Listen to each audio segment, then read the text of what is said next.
You know, some people enjoy composing their own music, chord by chord, and others are happiest when they come across that one perfect song. Work is not a lot different than that. Whether you prefer building your own workflow or using a pre-made template, with Monday.com, you and the team can work in a way that's comfortable for everyone. Tap the banner to go to Monday.com and build your own amazing workflow, or find an awesome template. No judgment.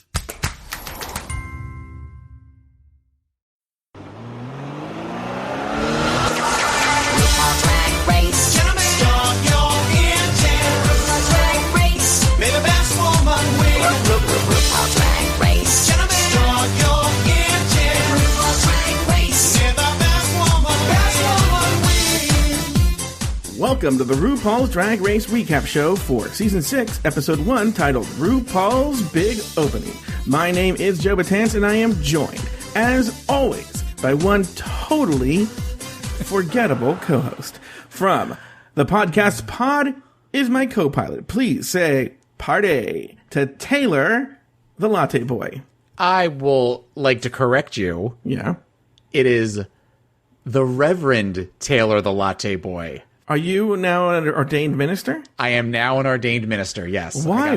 For who's getting married that you're marrying them? My co-host on Pod is my co-pilot. Her daughter, who I've known since she was 3, is getting married, and they asked me to officiate the wedding. So as of this week, I was actually doing that while we were getting set up. I was getting my file ready, but I get this packet in the mail, and I get a little clergy tag that I get to take with me in like hospitals and airports and shit. I don't know, but I have to read a book about how to marry, and I have to make sure that everything is taken care of. So now I am the Reverend. And who is this through? Through whom? For whom? No, through what church or whatever? Universal Life Church. Oh, yeah, everyone knows about that. Yeah. Yeah. I paid my $50 and I got a packet of stuff in the mail, goodies in the mail. Oh, look at you with your goodies and your packets of stuff and shit like that. You know what I got? Have you ever heard of sous vide, Taylor? Sous vide cooking? I didn't watch a Food Network. The little egg thing? No. Oh, sous vide. Oh, wait a second. Yeah, I watched Top Chef. Yeah, where they seal the bags and they put them in the water and it cooks it in the water. Mm-hmm. I've been doing that a lot lately. Really? Yep. I got a sous vide circulator for my birthday. Thank you to my brother. Okay. And I'm going to tell you something. It is sort of creepy how good it is. Okay. Well, it's science. It's not even just like cooking or anything. Yeah. There's a definite science that goes to it. Mm-hmm. It's so simple. It's close to set it and forget it. You basically get a big pot of water and the Anova circulator. I have an Anova. You put it looks like a big dildo essentially, and you put it in the water, and it moves the water to keep it at a precise temperature that I can actually control from my phone. Okay. Oh, cool. And then you put it in like a Ziploc bag. You take all the air out, and then you just set it and forget it. And so what happens is, because it's cooked evenly before, all you're really doing is giving it color at the end. So like if you have a steak, let's see, how do you like your steak, Taylor? Medium. Okay. It's medium from the center to the edge, like a perfect color. Does that make sense? You don't have that gray band. Okay. There's no dry parts. It's perfectly juicy throughout. Okay. And so right now what I'm doing, and as you will know, this is very prone to drying out. I'm doing chicken breasts right now. Okay. And you know what the great thing about it is too? Is it's supposed to cook for an hour and a half. It's supposed to be done at 6:30 when I thought we would be done. You know, everyone should know we had major technical issues. We had to restart my computer, and then it turned out, I had to flip this one switch. And by the way, if you think, oh, well, poor Joe and Taylor. No, this is every episode. This is why Taylor and I are always exhausted every season, is because of this. So, Daniel Brewer, please come back. So, by the way, if Daniel were on the show, I would have been yelled at so hard. Thank you for not yelling at me. Anyway, it's done at 6:30. But if we keep going, it still waits there for you at the exact temperature. Nothing changes. Now, if you do go past like 4 hours, the food starts to get like... at some point, it's going to change the molecular structure of the food. It gets like mushy, but like it's very forgiving. Like I could go down at 7 or 7:30. It'll still be fine. It'll still be fine. So that's awesome. Big fan of sous vide cooking. I look forward to your sous vide cooking when I eventually come visit you in California. That will never happen because getting Taylor to... I can't even get Taylor to answer my phone calls. That is so not true. I talk to you when necessary, when you call. My co-host on my other show said it's starting to sound pathetic how much I bug about like you are mean to me. But I want everyone to know he's actually been. I'll say this: he's been nicer lately. Mm-hmm. Why have I been nicer? Because we haven't been taping a podcast. Oh, I know. So what? So it's been almost 2 months since we taped one of these RuPaul's Drag Race recap shows. And how have you been? I've been good. Been doing good. Married life is good. Uh-huh. Things are going well. Work is going up and down, but I'm handling it now that I'm a supervisor. Now that I'm middle management, I've learned how to be assertive when necessary. And I have you to thank for that. Practicing on you. Wait, what? With coworkers and subordinates. So not that I consider you a subordinate. On a scale of 1 to 10, and be honest. Be honest. Okay. And I know you're not afraid of being honest. On a scale of 1 to 10, how much have you missed doing this show? Okay, 0 being not at all, 10 being it's the love of my life. Yeah. -2. No, not -2. I would say maybe a 3. Okay. I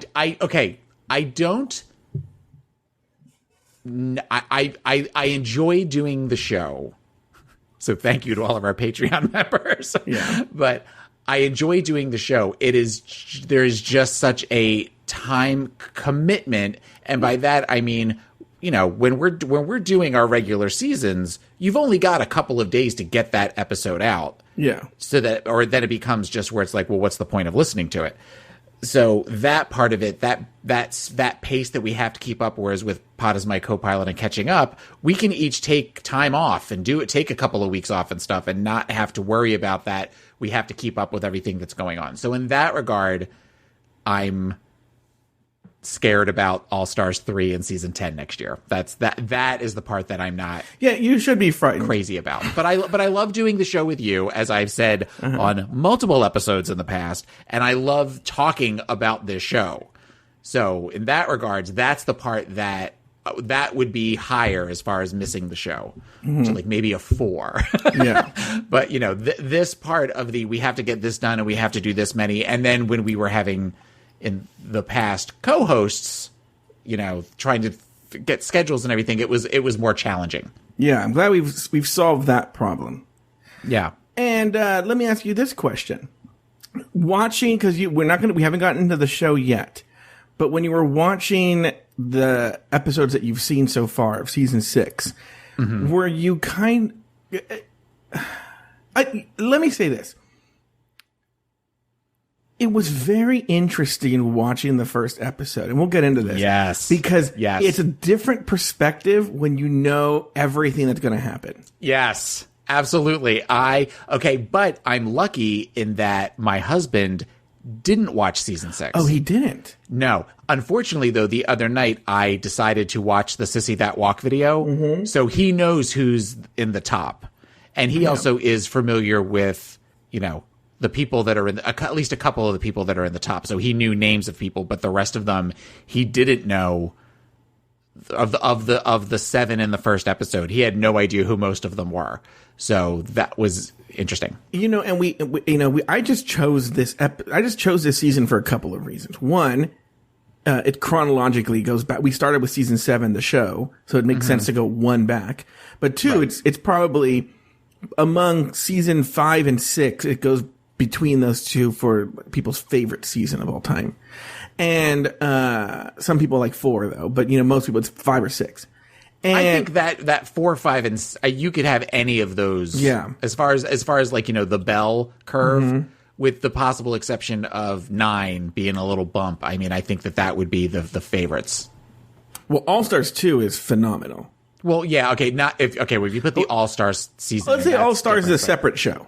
The All Stars are a completely separate show. Yeah, but 4, 5, and 6 are the strongest seasons of the series. Please don't make me do All Stars 1. No, I can't.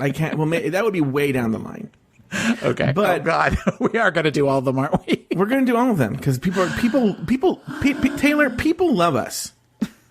That's the thing, is why are you afraid for people to love us? Why are you afraid of that? Why are you afraid of love? Me through is that I know there's a finite number of episodes. Yeah, at a certain point, we're just going to like run out of episodes.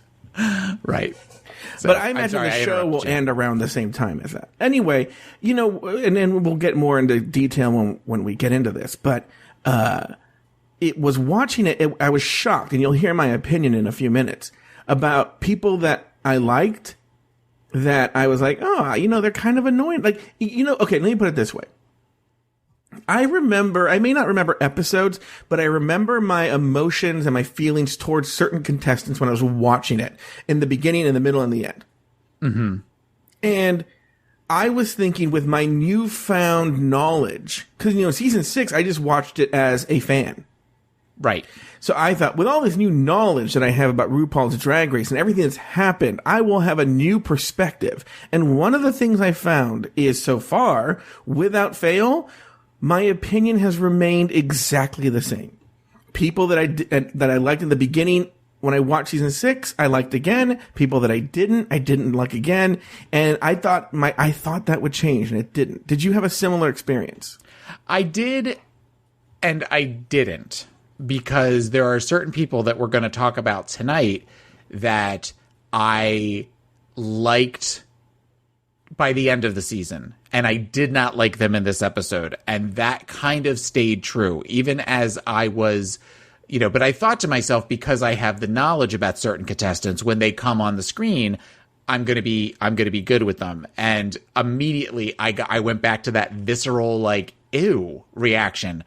And that was a little surprising to me, knowing what I know about some of them. There's one exception to that I don't remember liking and kind of liked more with this first episode. Now, I will say, let's just get into this, because I'm very anxious to dive into this. I also am anxious to dive into my sous vide chicken breast. I was going to say that I made with you got a chicken sitting down there for 4 hours that you need to get to. Let me tell you what I did. I put in this fresh cut rosemary, lemon slices, olive oil, chopped up garlic. It's in the bag, and it's all in there cooking with the chicken and cooking to the right temperature. I'm kind of excited. Very Mediterranean. I didn't want to tell you that. I had no joke. People, you're actually Greek this whole time? Yeah, I didn't want to tell you this. I've been lying that I'm Mexican. I'm just Greek. You know, but here's the thing. I'm going to tell you something. I'm part Greek. Are you really? Mm-hmm. I'm a quarter Greek. Mm-hmm. And, yeah, that's interesting. So anyway, let me get back to my chicken. No, let me get back to how, like, with the exception of African American, I've pretty much been mistaken for every race, including Asian. Can you? I don't think I seem very Asian, but like particularly Filipinos will often think I'm Filipino. I could see Filipino. I couldn't necessarily see like other Cambodian Asian. Or anything like that. Yeah, or Cambodian, no. But obviously all kinds of Latino. I've gotten Jewish. You know, I could see that. I've gotten the Greek and the Middle Eastern and everything. The only thing I don't get is then there's these silly people. Sometimes who go like, "Oh, you're not white," but I think that's not because of how I look, because of my voice. I have a very white person voice. So because you don't sound like Speedy Gonzalez, they are surprised. Like, hey, stupid one, what are you doing? Hey, why are you talking like this? Oh. Hey, Taylor, I'm gonna try to do a whole episode like this, Taylor. Like, oh, please don't. I love how I maybe like, do the Mexicans shake their body like this? And you guys can't see it, but I'm like shaking my body. Yeah, orale. Okay, throw an essay in there. Essay. But let me ask you this. I dated this guy. For a long time, he was the love of my life. He was the one that got away. Okay. His name was Chris. One of the things I found shady about him, I never got an answer to this. He was like a beautiful white man. Okay. Mm-hmm. He spoke perfect Spanish with an Argentine accent. And like could have like, literally have like entire conversations, like with an adult. Okay. Well, here's what's shady. He said he just picked it up. Like, you're not just picking up Spanish. No, especially not where you get the dialect with the Argentine. Cause no, that's not, no. Yeah. No. And so that was weird. But anyway, but when he used to fucking speak Spanish in bed, oh I was going to say, did it really matter when your face was shoved in a pillow if you whatever you were saying in a perfect dialect or not? It really didn't. Now, Babalu, does he speak Spanish? Only when he's really mad at me. Oh, like Ricky Ricardo? He's Ricky Ricardo'd me a couple of times, and I love it. I love it. And have they ever done it in bed while he's rogering you? No. Has he? I don't think so. I am going to ask for that next time. He has a song that he sings to me sometimes that it's this little tiny song that he sings about something about a fish that he wants to be the bubbles in my goldfish tank or something like that. And every time he sings it to me, it makes me smile. And sometimes I'll say, sing the goldfish song. And he sings that usually when we're driving in the car. And then it makes me smile and it makes me laugh. But this week, we meet the first 7 queens. The girls jump right into their first photo shoot and then prepare their best TV couture. Ben de la Creme impressed the judges and won the very first main stage challenge, while Adore Delano, Kelly Mantle, and Vivacious were placed in the bottom 3. In the end, Adore was safe, and Kelly and Vivacious, the older queens, went head-to-head in a lip-sync battle for their lives. Vivacious slayed the runway, and Kelly Mantle was the first girl to be asked to sashay away. Taylor, name 2 things you liked about the episode and 1 thing you didn't. Oh God, it's been so long since I've had to answer this question. I don't necessarily remember. I know, it's such a gotcha question. It is because I've never answered this before. Yeah. 2 things that I liked about the episode. I would say there was a nostalgia, which is ridiculous because it's like 3 seasons ago, but there was something kind of fun about watching the show and watching the progression of the show from where it was to where it is now. So there was something very quaint about the show. That's one thing that I liked. 2, I forgot how cute I think April Carrion is. Oh, we're gonna fucking get to that.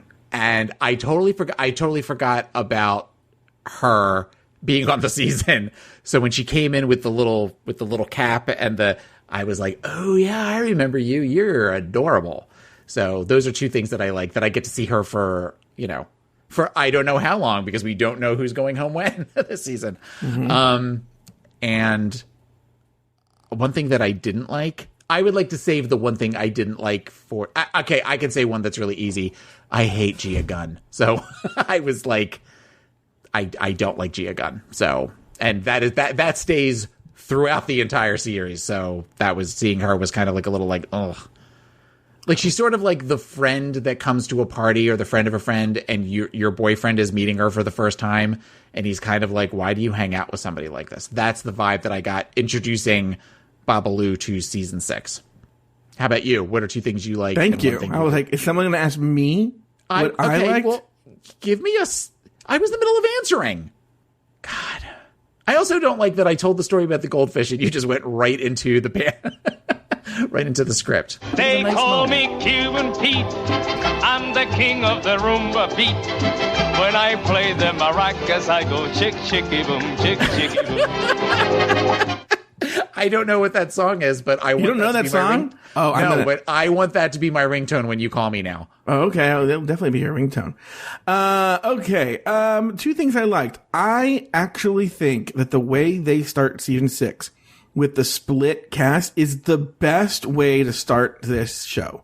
I agree with that. It is. I don't know why they've never done it again. It makes it so much easier to get to know each queen. And I think that's why a lot of the season 6 queens are so memorable, is because even for the ones that went home early, we got more time with them. Mm-hmm. And I think it was, I don't know why they only did it that one time. I thought it was a great way to open the season.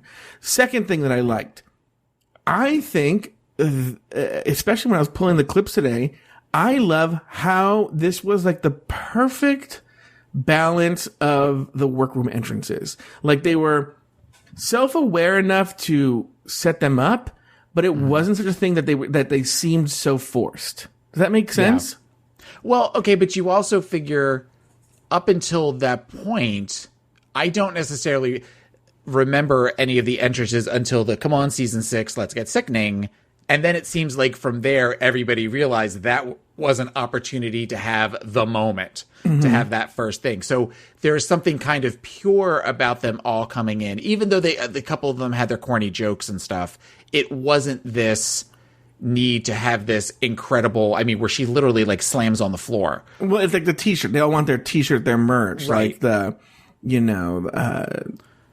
It's always time for a cocktail. It's always time for a cocktail. My basement is flooded, and all that stuff that started in season 7. What was Jane Dior Fierce's? She had one too. Like, that stupid shit that they said. Yeah. Anyway, and then the one thing I didn't like about the episode is... Wait, that was only one thing. I said 2 things. I like the different openings, and I like the way that they broke up the season. Oh, okay. Okay. And the one thing I didn't like, I actually think this is a very solid episode. It's hard for me to nitpick this episode. The challenge is good. The photo challenge is good. It's up there with one of the better episodes. I'm going to say, God, I really don't. I'll have to come back to you on that. There's nothing I really don't like. Okay. Okay. This week, the first batch of girls entered the workroom one by one, unaware of this season's split episode surprise. After they all made their acquaintance, RuPaul entered the workroom to deliver the news. For the first time, we're not having just one premiere. We're having 2. You are the first 7 queens to arrive. This week, you'll be competing against each other, and one of you will be going home. Next week, it's part 2, as 7 new queens arrive. Because the only thing better than one big opening is 2 big openings. Yes, Mama! This way, no one can get lost in the crowd. Next, RuPaul immediately threw the girls into their photo shoot challenge. This week, we're going to celebrate everything we love about the boob tube. Hashtag all TV, all shades. Starting with your first photo shoot. It's time to take a flying leap into season 6. Now, to prove you're not the biggest loser, all you have to do is take a quantum leap and strike a sickening pose in the middle of this giant TV screen. Oh, shit. All right, let's go. Okay, so now we're going to go through each of the girls' entrances as well as their photo shoot performance in the order they appeared. First up, okay, Adore Delano. I'm home. Fuck yeah, I'm the first one. My name is Adore Delano. I'm 23 years old, and I'm a fucking Libra. So excited I can pee. I don't fit in with society. I don't fit in with drag queens. Ow. For all the queens telling me that I'm not polished enough, I just want them to know that I'm polish remover, bitch. Taylor the Latte Boy, your thoughts on Miss Adore Delano? She's the one we were talking about earlier. As much as I came to adore, especially towards the end of her season and during All Stars, her brief stint in All Stars, she grates on my nerves in the beginning of this season incredibly. They seem to be definitely focused on her. It was a very Adore-centric episode, this first episode, with a lot of the shots of expression and reactions and stuff. And she's always doing this weird, like, open mouth, like, I kind of look surprised, but I've got this, like, slack jaw. It was grating. It was absolutely grating. I thought, like, workroom and television show Adore was annoying. I really did. I don't like the persona of Adore Delano. I realize this is watching it. Like, at least in this part of the season, I don't like that persona, you know? Yeah. Which she's actually, I feel she's gotten back to now. Like, I felt the vulnerable Adore that we saw later in the season, I think that's gone away again. I think she's back to this persona that she has. But confessional Adore Delano, she is so good. I think I love Adore Delano on the confessional. I think she's an incredible voice of the show. Okay. And knows how to comment on what's going on, is so funny. Okay, and I will give you that. And again, Babalu's never seen the show, and the I look like a lesbian Jonas brother made him laugh out loud when she said that. Mm-hmm. I guess I am focused so much on the drag persona. There are parts of when she's not Adore that when she's Danny Noriega, yeah, that I do enjoy that more. But even still, there's still something about her that I think the vulnerable. You talking about her being more vulnerable as the season goes on. We've talked in previous seasons. There is a moment when I fall in love with her, which I'm not going to talk about now, but we'll get to it later on in the season. That is the moment that I am like, okay, I'm Team Adore. But these first couple of episodes particularly are rough. Yeah, but I think, you know what the sort of sad thing is, knowing what's happened with Danny Noriega, how Adore performed on All Stars 2, and everything we know about just the lawsuit against PEG, and everything that's going on with Adore, is that fun Danny Noriega is gone. That person doesn't exist anymore. Where I feel like Katya is able to, even if it's not real, has managed to maintain the illusion of Brian as this fun sort of person you want to know. I feel that the Danny we saw in season 6 is gone. Person doesn't exist anymore. And that's fine, but yeah. Yeah, I don't really necessarily know what's going on with the lawsuit, but I mean, I think that you're just seeing somebody that, you know, she said herself, she's 23, which, okay, she's 23 this season, and that was 4 years ago, so she's in her later 20s now. So think about what you were like at 23 versus 27. Yeah, but you know, I saw Adore briefly at DragCon. Mm-hmm. I think I told the story in the show. She was standing next to me, and it was so disorganized. I didn't know if I could talk to her or not. Later on, literally right when I walked in, the first person I was standing next to was Adore, and it later turned out that the publicity was so poorly handled at DragCon. I could have just, now I learned later, I could have just grabbed her and talked to her. Mm-hmm. And she even left because no one was talking to her. But anyway, she looked so sickly. She was so thin and looked very drawn. I don't want to make any assumptions, but imagine the assumptions you may deduce from what I'm saying. Yeah. And looked really bad, which if you remember from All Stars 2, she looked fat. And yeah she was chunky. And so yeah, I would say chunky. I wouldn't necessarily say she wasn't fat, but she was like chunky, husky, if you will. Zoptig. And roomy. Yeah. And then I've seen her and she's like super, super rail thin, almost like sickly. And there's something going on with this girl, man. And I don't know what it is. Even when you read interviews, it's just her bitching and moaning, and maybe she just seems to take herself very seriously now. And so to me, it's almost kind of sad to see this Adore, because this Adore is so fun. But I do like this version of Adore. At least Danny Noriega when she's in the confessional. Okay. Next up into the workroom, Ben de la Creme. Hi, everybody. It's me, Ben de la Creme.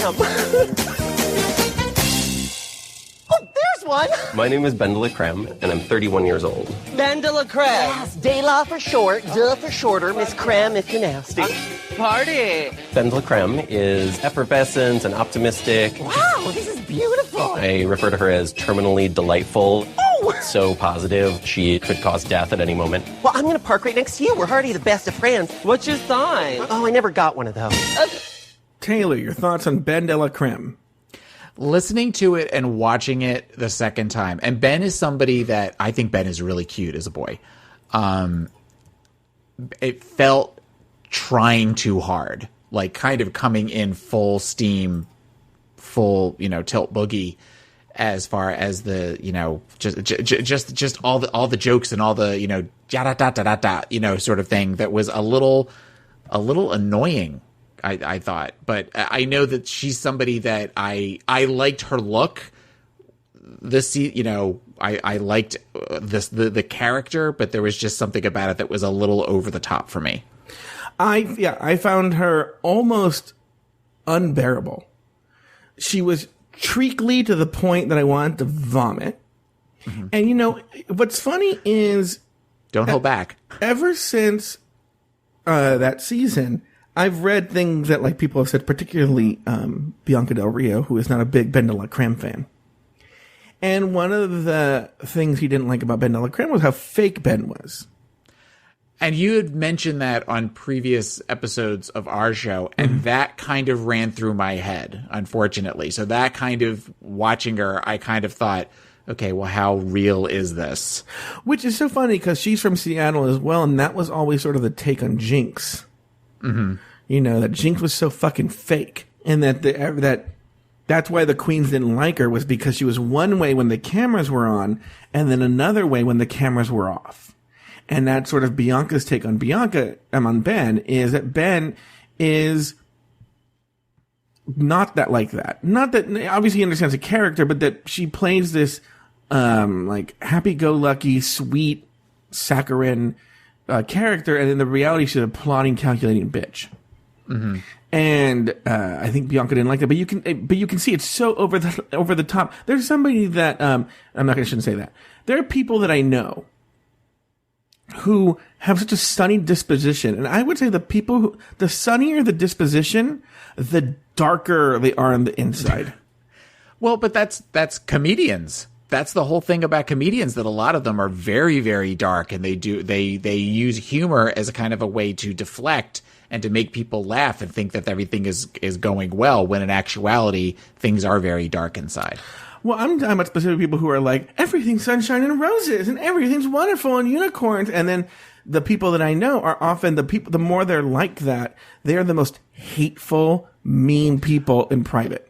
Yeah. When I did hospice care, when I was a counselor working for a local hospice, I was in many different homes, and I was in blue collar trailer parks, where I was in the dirty trailer where people are screaming at each other and all that kind of stuff. And I would go into the big houses on the beach, and, you know, I could go to one or the other where everything is beautiful and it's all marble tile and all that kind of stuff. And I always said I would pick the trailer, going into a trailer than going into a mansion any day of the week, because with the trailer people, with the lower income people, they let it all out, and they just kind of laid it all out there, and you knew what was going on. But usually the people that lived in the big houses, everything was fine, and we're doing really, really good, and we're totally coping and everything, where you could just see the skeletons like in the closet that they were trying to keep the door pushed behind them. Yeah. There was always a creepiness to those big houses, as pretty as they were to sit in, that I was always like, yeah, there's shit going on here that they're never going to let anybody else in on. I have numerous examples of this, but there was a person I used to work with, and she was one of these people who had like ponies on her desk and like teddy bears on her computer screen, and was always like, "Good morning," you know. And but then I knew her fucking deep dark secrets, and anyone who did would know she was a dark, plotting. She was fucking misery. She was misery. She was Annie Wilkes. Not Bates, it's Kathy Bates. But why is it Annie Wilkes or something like Wilkes, that? Yeah, Annie Wilkes. She's Annie Wilkes, you know, yeah. and I found that to be the case. You still do a podcast with her every week where you catch up. You know what? You shouldn't have said that, because now he's going to come and he's going to murder you, Taylor. You're going to wake up one day and you're going to be like, Babaloo? And then Babaloo's going to be like, no, I'm right here. And then you're like, boys and girls, let's start the show. Let's catch up with Mike and Joe. La la la la. I should have children sing it creepily, like bells. Yes. Everything is creepier when you have children sing Frere Jacques over it. Yeah. So, yeah, so the point is, like, you can tell this is fake. It's such a fucking character, and she can't be real for 1 second. She's so aware that the cameras are on her. Oh, yeah, we're talking about Ben de la Creme. I forgot about that. Yes. Yeah. I agree. Now, one thing we haven't spoken about is, what did you think of Adore's photo shoot and Ben's photo shoot? Do you have memories of them? I remember Adore's being pretty good. And I kind of remember Ben's being pretty good as well. I liked the challenge. I thought the challenge was interesting. I found it interesting, though, that when they jump, they're clearly not jumping into the center of the big screen behind them, excuse me. But, like, you know, none of them seem to have the leg strength to really kind of propel themselves far enough. But in the picture, they all seem to be right in the center. So I'm wondering if they've been photoshopped over to where that way they're in the center of all of the. Well, yeah, all they have to do is just take bars. the picture and then just put it in the middle, and they put the color bars behind them in the center. Yeah. Oh yeah, no, I know that, but it's just I don't know. That goes back to that editing. There was some odd editing choices this season too. This episode, but I'm sure we'll talk about that later. Oh, I'm curious as to what you're talking about. I don't know. All right, Gia Gunn made her entrance next. My name is Gia Gunn. I'm 23 years old. Gia's a fishy girl. She's CCC.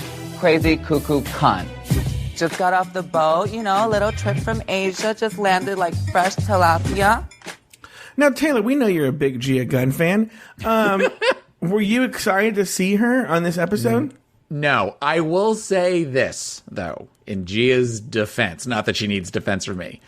The whole hula hoop purse thing, I do kind of love that look. There is something about that when you think of Gia Gunn, that is one of the things that pops in your head immediately. As there's that and the eyelashes. Those are the two things that when I think of Gia Gunn, those are the first two things that come to mind. Well, with the hula hoop purse, I mean, it's drag squared, because drag is about, taking femininity to the furthest it can go. It's about stretching femininity to its outer limit, to crazy extreme limits.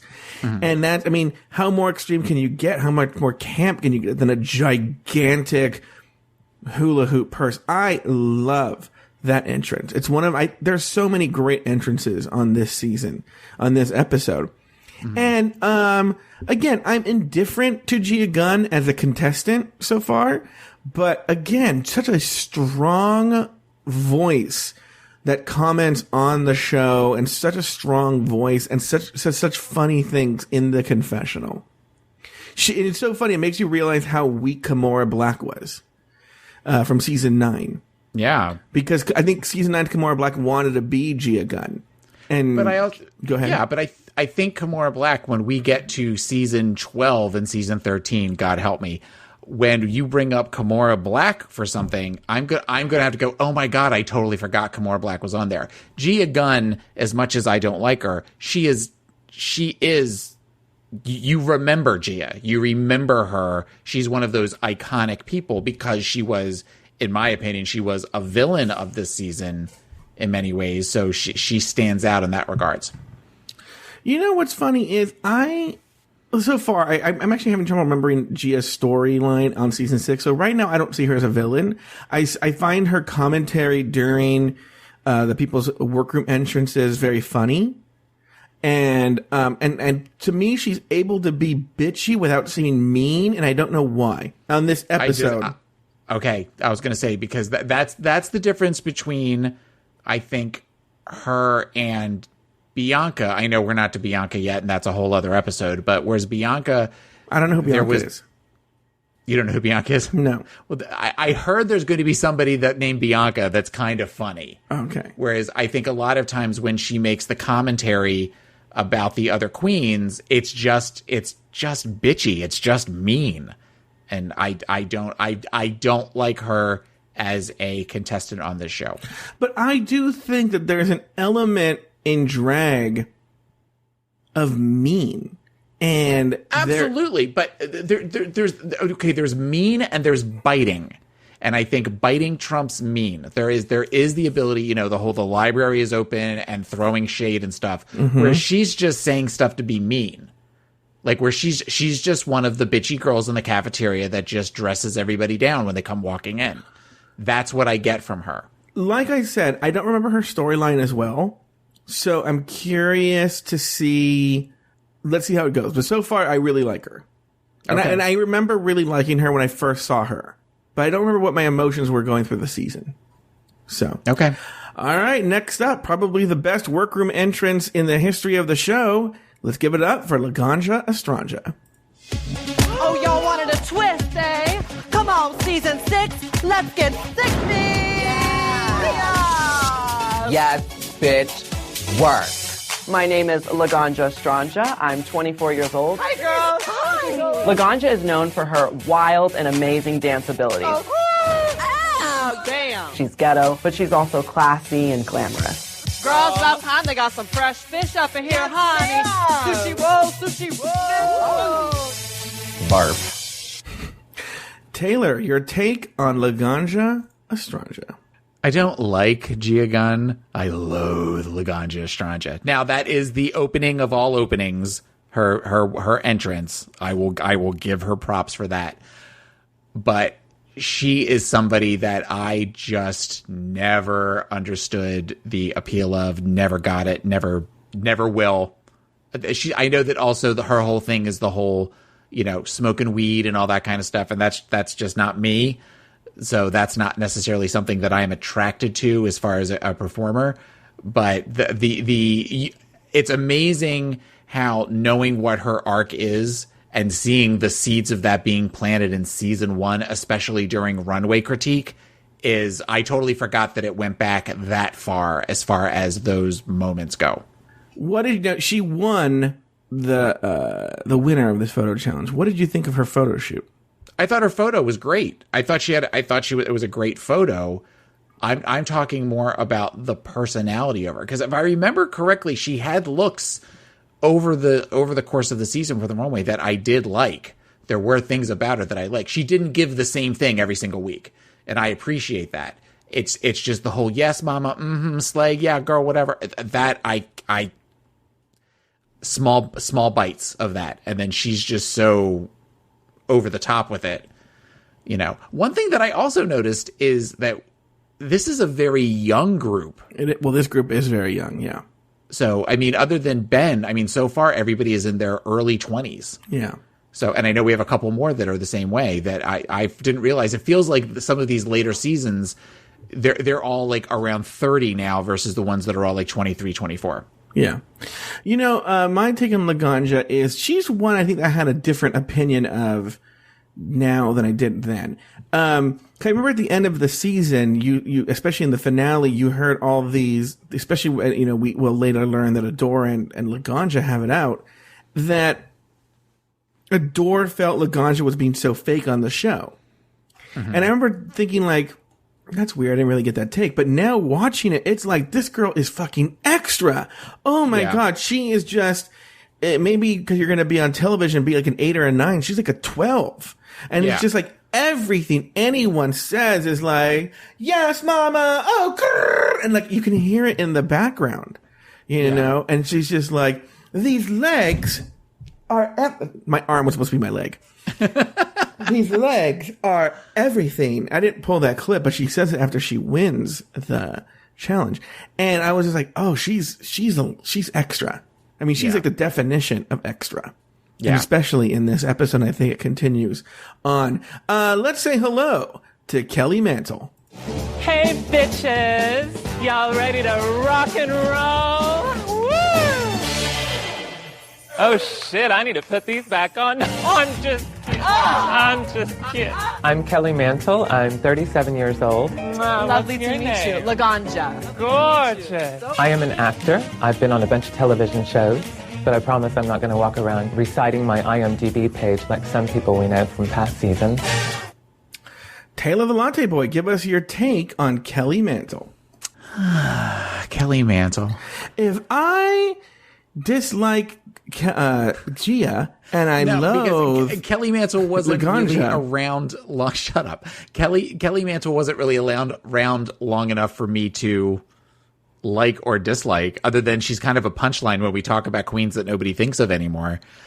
Kelly strikes me as the kid in high school that was bullied a lot and found some sort of comfort in theater and never moved away from that. Figured that is a safe place for me, so I am always going to be within that realm. And I know there will be people there that will protect me, so that's why I stay in theater. But, as far as the look goes, I like the wig, but I think Gia said that the look was not polished and the makeup was busted and all that kind of stuff. And in that regards, I agree. One of the great thing about some of these queens is while you can kind of see the boy under the makeup with Kelly just looks like the boy in makeup, if that makes sense. Does that make sense? No. Okay. She just kind of looks like a boy in a dress. Whereas You've got Adore, and you've got Gia, and think about Gia Gunn. When Gia Gunn is sitting there talking without any makeup on, Gia Gunn is a woman.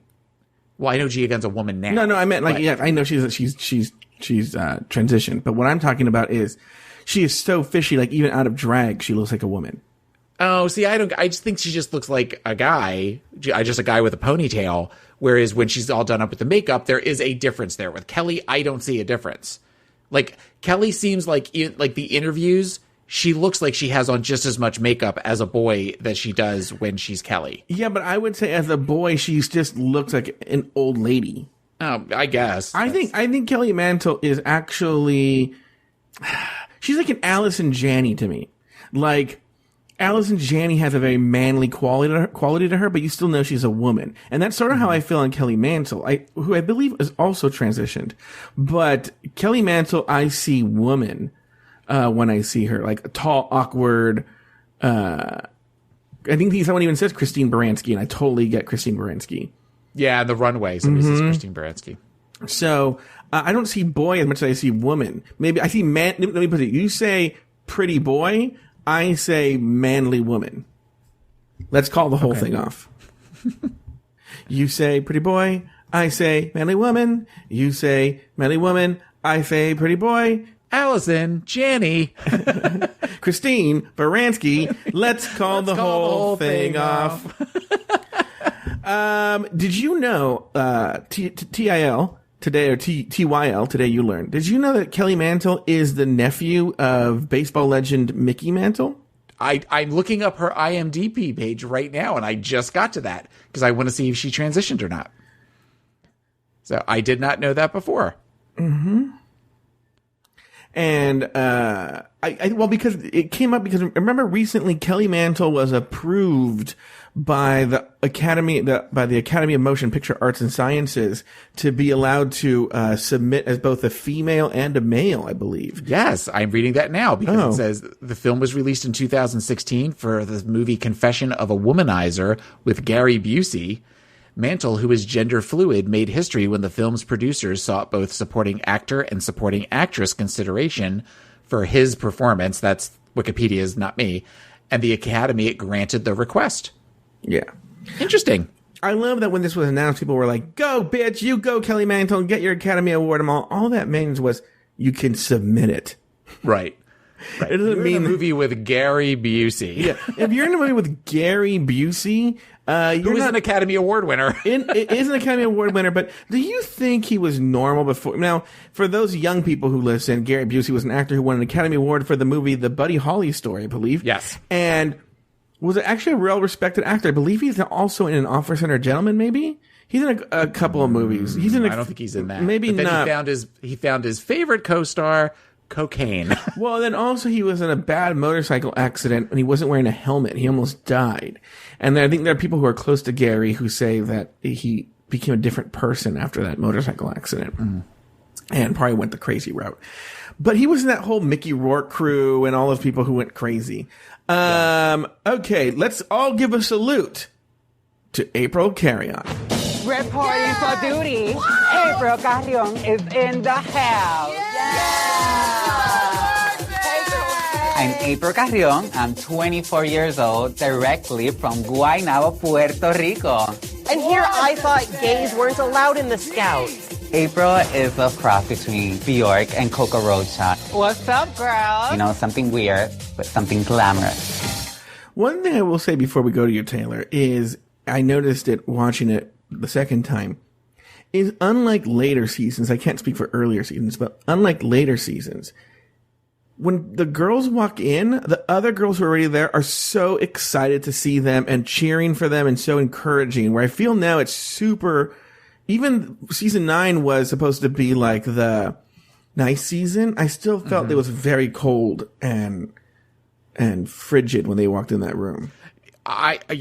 Listening back now as they're all going and everything like that. Even the ones that they talk about Kelly, they're all still, after she makes her stupid joke, they're all laughing and stuff with her. It's not that whole where we're all just going to stare. But I almost wonder if that's an editing choice of the producers for later seasons of rather build the tension right away of where it make it look like queens don't like each other or there's comments being made That's a good point. Yeah, maybe it was an editing choice where they decided to do that. So what were your takes on April Carry-On?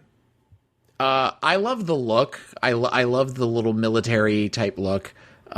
With the whole, because that was kind of a gender fluid sort of thing with the short haircut and the little, what's apparently referred to as a cunt cap, according to a friend of mine. That's what those little caps are called. Oh, really?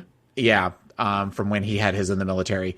And I just think she's so cute as a boy. That's somebody, when I was in my 20s, I would have seen out at the bars every week, and I would have just creepily stared at because I would have thought, so cute.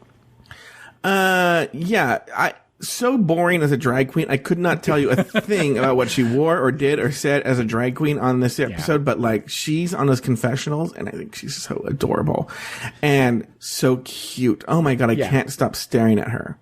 Mm-hmm. But I don't even have much to say about her because as a drag queen, even as a person, she's not that interesting. Yeah, I mean, it's what, like, I don't remember what sent her home. I don't remember how long she's on this season, but it's kind of like, you're cute to look at. Take off your shirt every once in a while you're walking around the workroom and everything will be fine.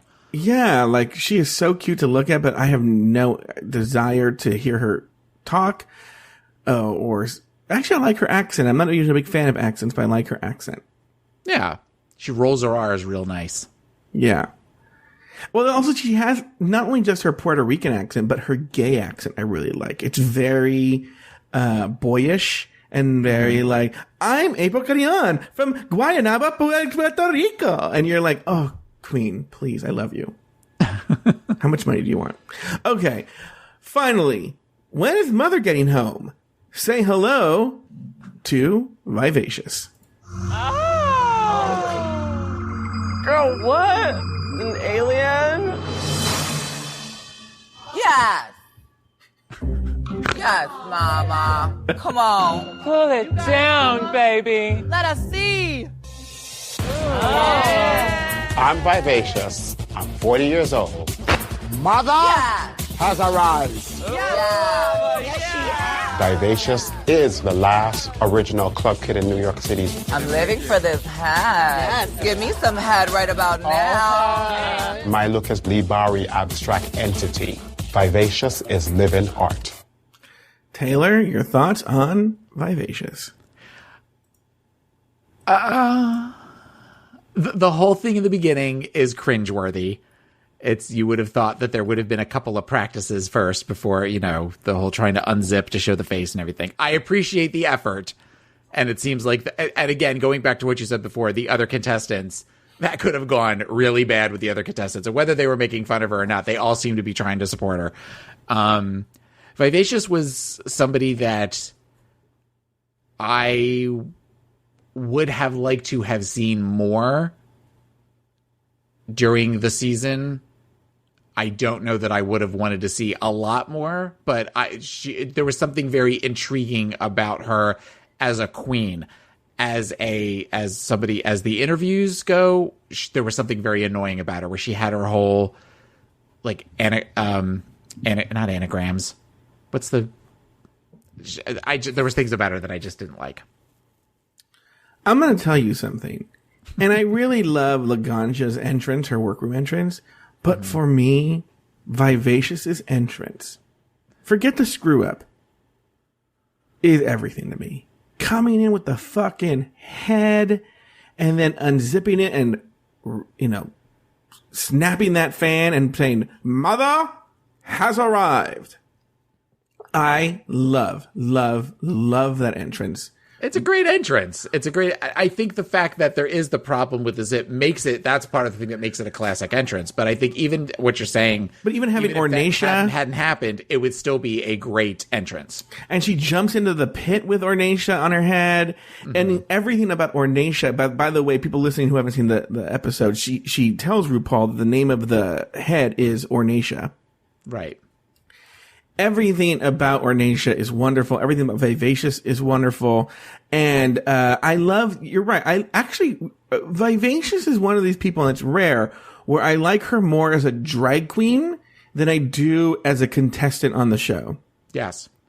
Where I do think, like, I see her perform drag and I love it.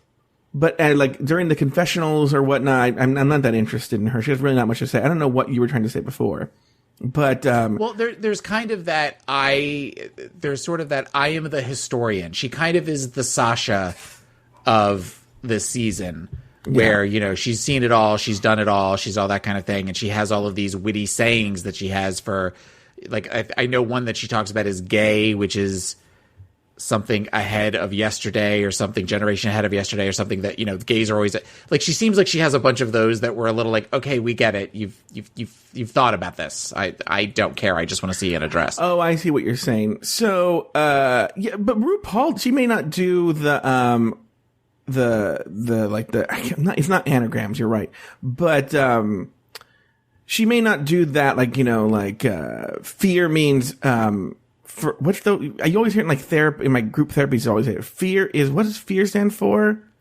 False something appearing real, false expectations appearing real. Yeah. And she's full of those. But RuPaul may not do that, but RuPaul is full of that same sort of new agey stupid bullshit. Right, but RuPaul is also where you if you're taking the two of them together, RuPaul does it better. RuPaul is annoying too when she does that, but RuPaul does it better than Vivacious does. And that's also because we've also had 25 years to get to know RuPaul, and that's something to come to expect. Well, I don't know you well enough at this point to have you, throw your sage wisdom at me. There's something about it that's, I don't know. There's something about the way those interviews go that there's I don't know if it's patronizing. I don't know what it is, but I just don't like it. Well, let me say this. Mm-hmm. With RuPaul, and the same thing's true with Oprah, you put up with it because they're successful. So right. Exactly. There are tangible results from what they're saying. When you're like, Vivacious, you're like a poor drag queen who lives in New York. But right. Which is it's faulty logic, but that's, I think, why you buy it from RuPaul more. I also want to say that Vivacious has spoken, and I don't want to misquote her, so I'll have to do research into this, but she has spoken about that entrance, and I think there's some sort of producer shenanigans with the zipper. I can't remember precisely what it is, but I believe Vivacious thinks that like she was made to look silly and I can't remember how she was set up that way, but I don't remember. I don't want to speculate. I have to find out. Okay, so after Laganja was named the winner of the challenge, would you have anything else to say about the photo challenge, Taylor? No, I thought it was a great idea. They don't really do that anymore, do they? Do they do a photo challenge right in the beginning? They did one. They didn't do one this season, but I think they did one with season 8. Yeah, season 8 was when they posted all the queens. Oh, okay. So they skipped it season 7, and they skipped it season 9, but they did it season 8. Okay. I missed that because I remember that with season 4, with where they were on the turnstiles and they were getting hit with the neon paint. And I remember I'm saying that now, I don't remember the other ones, but I remember them doing other ones and really enjoying that and getting that one-on-one time with Ru right away. But yeah, that photo shoot was good. It was funny. And, look, Vivacious is a great one. Vivacious photo shoot was amazing. She couldn't jump. Mm-hmm. And Ornacia was sticking out of the box. It was so fucking funny. But she looked like a superhero. I mean, she did the thing, where she was doing like the swan dive with the arms extended, and it was kind of a neat I picture. Often wonder with Vivacious how much she is aware of herself, because she had such a weird, dumb look on her face that I'm wondering if it was on purpose. She's almost like so funny. Yeah. And I think there's a part of her that's very funny, but maybe how aware of herself do you think she is? I think she takes herself a little bit more seriously than she should. Okay. Anyway, after Laganja was named the winner of the challenge, RuPaul immediately took the girls outside to reveal this week's main stage challenge. These boxes contain items inspired by some of TV's greatest hits. Yes. Okay. Now, using the junk from one of these trunks, you need to create your best high-fashion drag look. Laganja, you won the mini challenge, so you get to assign one box to each queen. I'm going to choose Dancing with the Stars. Good choice. Okay, Miss April, I'm thinking because of your entrance look, you might be able to take Duck Dynasty and make it work. Gia, darling, I'm gonna go with Keeping Up with the Kardashians. Thank you. What about Vivacious? The Game of Thrones. what do you have for Adore? I'm whispering Golden Girls. Like, For my sister, I think I would like to go with Here Comes Honey Boo Boo. oh, you fucking bitch! Really? It's a Golden Girl. Oh, shit. I'm sorry, Mama. Oh, no. It's fucked up, man. It's fucked up. What do you have for Kelly Mantle? I think I'm going to go with the Downtown Abbey. Well, that means that Ben de la Creme gets Golden Girl. Thank you for being a friend. All right, so Taylor, here's what we're going to do. We're going to go through each queen, okay, and their look, and talk about them. Now, I have only a few thoughts on each look. I know you love to just pontificate on each look. Like, all of a sudden, you're fucking Bob Mackie all of a sudden. But let's go through it. So the first up was Laganja Estranja as Dancing with the Stars. I watched this episode last night. I don't remember anything about it that really stands out. So it wasn't necessarily one of my favorite looks. Well, I didn't see what was so Dancing with the Stars about it. Well, didn't she? It was all like the mirror ball. Like, wasn't it all sequins? Like, or she had taken like little mirrors and everything and put them everywhere. Oh, she didn't even notice that. Yeah, I kind of. Well, I might be wrong. I know her look and Gia's look kind of blend together for me when we get to Keeping with the Kardashians. I feel Laganja's had a lot more color. I feel like Gia's was wasn't it like an all black kind of ensemble? Kind of, yeah. But I feel like they were both black and silver. Like there was some combination of black and silver for both of them. Okay. Yeah, I remember thinking I guess Dancing with the Stars, I suppose. Maybe I'm confusing Laganja's with Adore's. Who knows? No, Adore's and Laganja's. I remember Adore's. And well, I just remember saying, remember I said there's a lot of color, and Adore's has a lot of color. Yeah. Yeah, Dancing with the Stars. I was like, meh, it's fine. I didn't see what was Dancing with the Stars about it, but oh, okay. I'm looking at a picture of it right now. She had the big weird, all the lace and everything around her neck. And she had on a gold headband, and they were talking about how it looked very Whitney Houston, Queen of the Night. Oh, yes. From The Bodyguard. So, and that she was tripping over the back of it. No, she looked good, but I just didn't see what was Dancing with the Stars about it. Do you have toot or boot, Taylor? Boot. Oh, really? Yeah. Well, I couldn't remember anything about it, so that tells you right there what I thought of it. I'll give it a toot. I'll give it a toot. All right. April Carrion, Duck Dynasty. I liked her creativity with this. There was a little too much. If she had taken maybe one thing away from it, I think actually somebody says that to her. But something about the look and the use of patterns, it was very reminiscent to me of the apocalyptic challenge from season 4, where it reminded me of Fifi O'Hara's look for that season. So, but I did like it. Yeah, I thought it was really good. 'Cause remember, she was going to go the pants route, wasn't she? Yeah, she said something about pants.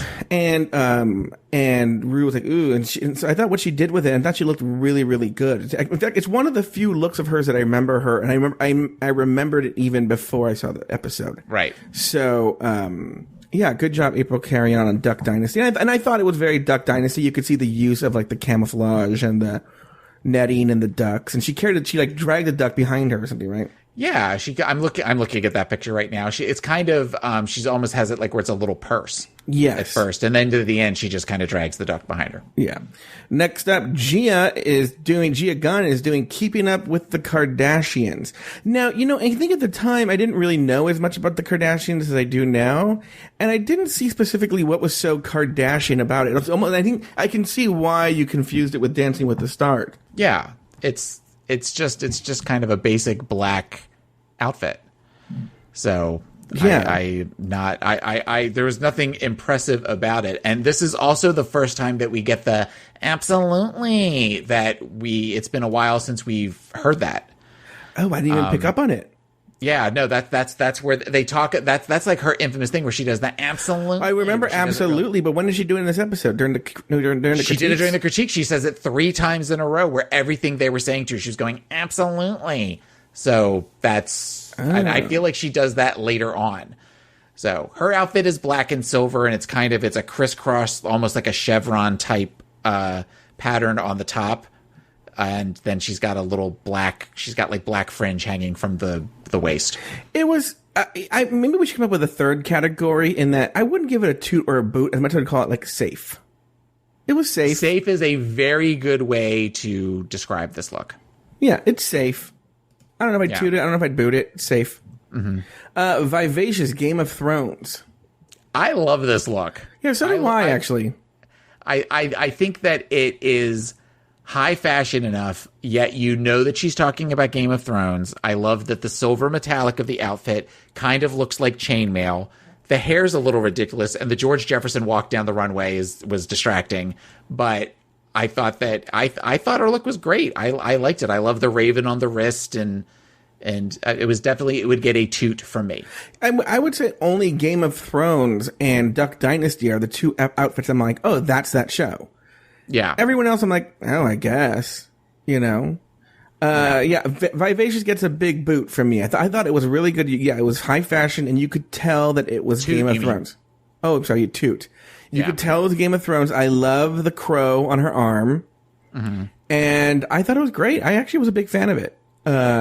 She's in the bottom. I actually can't tell why she's in the bottom, but she's in the bottom. But okay, now we're going to talk a little bit about Adore here, because there were things, the way the episode was structured, there were little moments that happened that weren't necessarily worth doing a whole segment on them, but I wanted to get through them. But let's talk about her look first. Adore's Here Comes Honey Boo Boo. What was your take on it? I don't get how it relates to Honey Boo Boo. Mm-hmm. That's the name of the show. Here comes Honey Babaloo. But yes, sir, I'm Cuban Pete. I'm the craze of my native street. When I start to dance, everything goes chick, chicky, boom, chick, chicky, boom. Oh, I snorted. I thought the look was very Adore. I didn't necessarily get Honey Boo Boo from it, though I get where those characters, where that Venn diagram can possibly meet, because a lot of the way that she was acting in the workroom with the glue gun and, I don't know, party, all that kind of stuff is very, maybe that is just of its time. Now, when I go back and watch that seems very much of that lowbrow reality show mentality of shows like Duck Dynasty and Keeping Up with the Kardashians and Here Comes Honey Boo Boo. So maybe she was just kind of going along with what was happening in pop culture at that time. But the look itself it's a cute look. I don't get Honey Boo Boo from it. I didn't get Honey Boo Boo from it. I did not get Honey Boo Boo from it at all. Now, I want to talk about a couple of things. One, earlier in the episode, during a workroom moment, Adore says the following. All these girls have these crazy rhinestone dresses, and I brought like 4 gowns with me.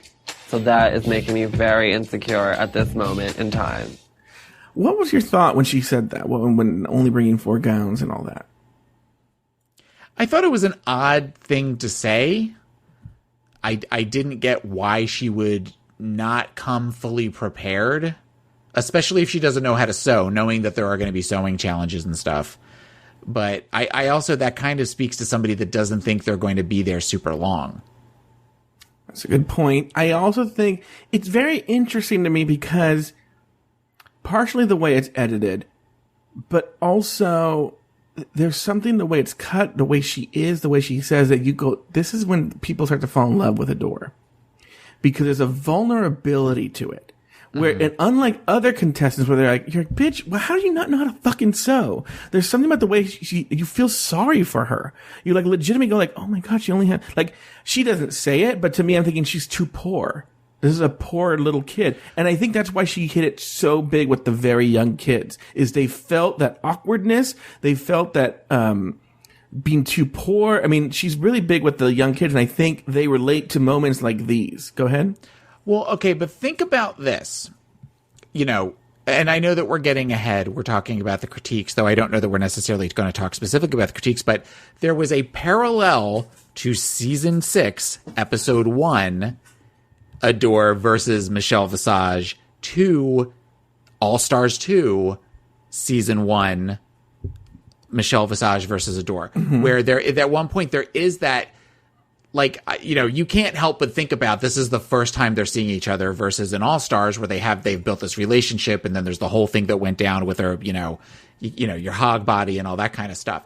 And the one tear, and she kind of gets a look on her face at one point that is, what did I sign myself up for? Even in season 6. So, and at that point, a lot more people fell in love with Adore, which is why I think there was such the visceral reaction for All Stars than whereas people that were kind of like me that were kind of, I don't remember seeing that. I don't remember watching her have that moment where she had the one tear down her face and feeling bad for her. As much as I don't like her in this episode, because I eventually grow to really love Adore, I felt bad for her in that moment when she was going over for the critique and they were commenting on what was going on with her. Because when they were saying what happened and she was like, oh, I was like a little kid that, went to a party and and she was being very,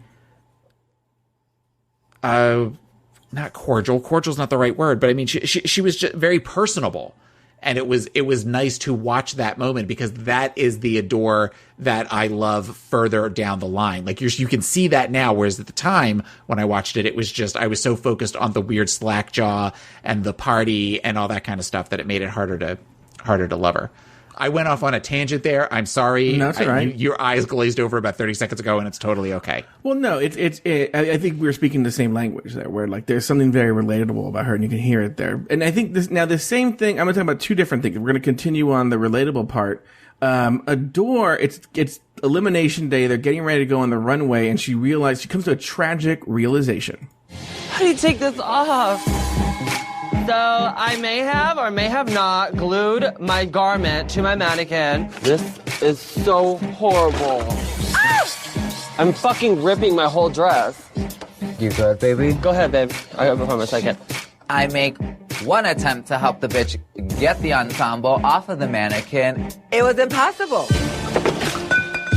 I don't know what the fuck I'm gonna do. These bitches are basically ready at this point. I'm freaking the fuck out.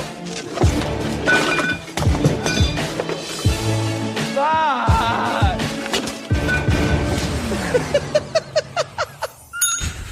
Well, the reason I left that usually I usually cut before then is I was going to say the laughter that was very like because here's why. One, again, every young kid, everyone under age 22 or 23 can relate to being like, oh my God, I'm so random. And I fucked up in school and I did my homework, blibbity blibbity blue, And so I think that's what makes Adore very relatable to young people. Mm-hmm. But also such fuckery in this show and the editing. They do this big drama and then they never address it again when they come back from the commercial. It's never brought up again. It's like, oh my God, what am I going to do? Come back. They just do the runway in the looks. Dress, no problems, nothing's ripped, nothing. And they don't bring it up in the judges' critiques. It's just forgotten about, never mentioned again. Well, do you think, but that's something where it was a moment of drama, and then she got the dress off the mannequin, obviously, and realized it didn't rip. So that's kind of that. It kind of reminds me of the moment that happens when the truck pulls up, and she goes, "So do you want to meet the other contestants?" And the thing comes up, And then she goes, "Well, you'll have to survive this week's challenge." Yeah, there was a lot of fuckery. It seems like it's fucking with the heads. We've talked about how this show not only fucks with the heads of contestants, it fucks with the heads of the viewers as well, and that's an example of that. All right, let's move on now to Kelly Mantle's Downton Abbey look. Taylor, horrible. She looked like the Little Mermaid. She looked like a bad Little Mermaid costume. The fact that nobody brought that up when she was walking up and down is amazing to me, having watched it again. When she was talking about making some sort of bustle or something, and not bustle, some sort of bustier out of the big flower, I had totally forgotten about the whole bacon thing. Uh-huh. And then when she came out the first day, I'm like, oh God, this is the bacon dress. I totally forgot about that. But the horrible wig that hasn't been like brushed out or anything. Oh, would you call it thirsty? The wig was definitely, I think it's the first of our thirsty wigs of the season. Yeah. And it just was, Michelle called it a shake and go wig. And just where it looked like just some weird fabric. It was just horrible boot. definitely boot. She deserved to be in the bottom 2 for that look. Yeah, and it's one of these things where I didn't know where the bacon dress came from, and then you see what was it? What was a bustier you said, or a flower? Yeah, it was supposed to be like a bustier. And you're like, oh, that's where it came from. Oh, that's the origin. I remembered the bacon, but I didn't know that's where the bacon came from. So I saw that. I was like, oh, that's where it came from. Yeah, awful, awful, awful dress. And she's one of these people who, fans of the show and fans of drag say she deserves a second chance. That she's a very strong drag queen and just didn't perform up to snuff on that episode. But she's actually a force to be reckoned with. Obviously, World of Wonder believes so, because I think she's had a few World of Wonder appearance shows online on the World of Wonder YouTube shows. So I don't know. We'll see. Ben de la Creme for Golden Girls. Taylor, I love this look. I absolutely love this look. I don't know how much Golden Girls it is, and I also don't understand the weird pomegranate vagina thing on her head and her hair. But the look goes with her. In that the persona that she has, and the fact that she said she didn't sew it, she glued it all together, is even that makes it that much more impressive. I love the color scheme in it. I love the fit of the dress. I think she looks great in it. I don't know how much it's Golden Girls, but it's a great look. Yeah, it wasn't very Golden Girls, but it did look really good. And then it's the first time where you see she really looks a lot like Michelle Visage. Right. And I remember where she comes out, and I didn't remember them saying Ben de la Creme right away. I thought the first thing when she comes out was RuPaul going, Michelle Visage. But she does look a lot like her. All right. As well as we all know, it was the final 2, the bottom 2, actually, you should say, were Kelly Mantle and Vivacious. They lip synced for their lives against each other. But in the end, Kelly Mantle was asked to sashay away, and Vivacious lived to see another day. Unfortunately, I didn't get to stick around to seeing her act, but I'm not a sewer. I have little sweatshops in Van Nuys that does that for me. Don't wear bacon. Don't wear bacon. Taylor, any final thoughts on the episode? We had talked in the past about that they had used a Madonna song in the past, in past seasons, and I didn't believe you when you said that. And then when Express Yourself came up, I'm like, oh, they did use that. That's impressive that they got the rights to that song. Watching Kelly Mantle lip sync it kind of felt like a Valentina moment where there were times it looked like she didn't know the words to the song. Yeah. Or that she panicked or freaked out or whatever. It's, kind of bookending this conversation that we're having. It's very weird knowing good chunks of the season what's going to happen, but then totally forgetting other things that I'm looking forward to being surprised again, or to having things register. I'm like, oh, this is brought up, this will be brought up for the next episode or something like that. So I'm looking forward to this season, and I'm just looking forward to it. What about you? I was thinking right now about how, I didn't pull the clip because it's very visual, but when the she-mail alert came on and a door fell out of the chair, that was another moment when you're like, oh, she plays to that group of young kids who feel awkward and out of place. And she even says it in the beginning. And it's funny that Adore and Katya are the most popular queens of all time on the show, along with Bianca Del Rio, but the two of them are always point out what outsiders they are, and that they don't really hang out with the drag queens. But I guess the difference is with Adore, Katya acts like an outsider, whereas Adore tells everybody she's an outsider. Yeah. So it's kind of that whole thing of, I want to be my own person and I want to be unique, but I'm dressed like everybody else in the cafeteria.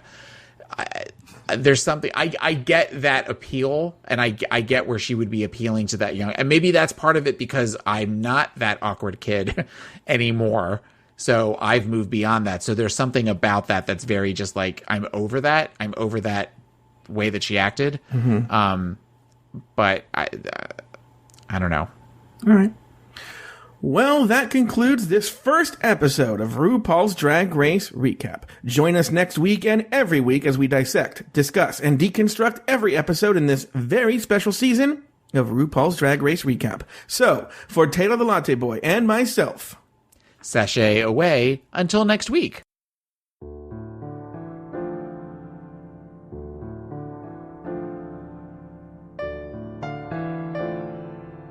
RuPaul's Drag Race Recap is an Afterthought Media podcast.